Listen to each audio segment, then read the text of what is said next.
All right, thank you, Tony. We're also developing news on the Warwick man accused in a terror plot. Nicholas Rovinsky was sentenced to 15 years in prison today for his role in a plot to kill a conservative blogger. His sentencing comes one day after his co-conspirator learned his fate. And new tonight, we're learning why Rovinsky was handed a lesser sentence. Eyewitness News reporter Steph Machado was live in Boston for today's sentencing and joins us now with more.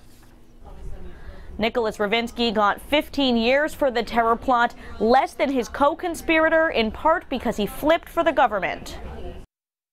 Prosecutors said Nicholas Rovinsky's willingness to testify against his co-conspirator David Wright influenced the decision to recommend a 15-year sentence for the plot to behead conservative blogger Pamela Geller on behalf of ISIS. Wright got 28 years.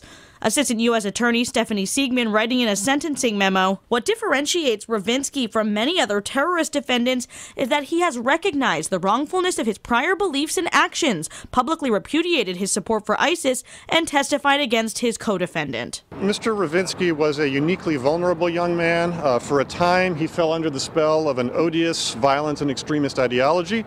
Fortunately, he never came close to actually committing an act of violence. In this Boston federal courthouse where our cameras are not allowed, Nicholas Rovinsky addressed the court. He said he renounces ISIS and regrets his actions. Choking back tears, Rovinsky said, "I'm striving to be a new man. I accept responsibility for my actions. Thank you for giving me a second chance." Prosecutors said Wright was the mastermind of the plot that was never carried out. Siegman writing of Rovinsky, while his actions have tormented Ms. Geller and her family, Rovinsky was a follower and unlikely to have formulated his own attack plan. His family asserting the same. His mother Lori writing in a letter to the court that Wright knew Rovinsky was vulnerable and naive, and that he was a young man trying to fit in and find friends. Part of the tragedy in this case is that had Mr. Rovinsky not had the misfortune of connecting with the other two individuals involved in the case, this probably would have been a passing phase for him based on everything we know of his psychiatric and medical history. The judge recommended Rovinsky be placed in a low-security facility in Danbury, Connecticut. Coming up new at 6, what Rovinsky hopes to do once he's released. I'm Steph Machado, Eyewitness News. Thank you. Tonight, a Warwick man is facing more than a decade in prison for his role in a plot to behead a conservative blogger. Eyewitness News was in Boston federal court today for Nicholas Rovinsky's sentencing, where he told the court what he hopes to do once he's released. Eyewitness News reporter Steph Machado has those details new at 6. The defense and the prosecution agreed on the 15-year sentence, in part because Rovinsky cooperated with the government, including testifying against his co-conspirator, David Wright.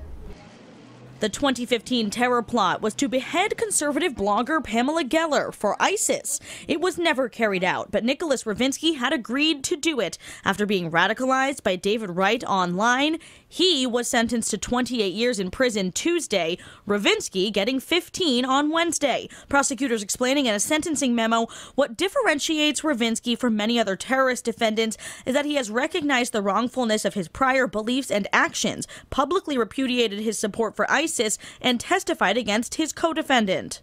In this Boston federal courthouse where our cameras were not allowed, Nicholas Rovinsky choked up as he thanked the prosecution for giving him a second chance at life once he's released. He says he wants to have a job and do charity work.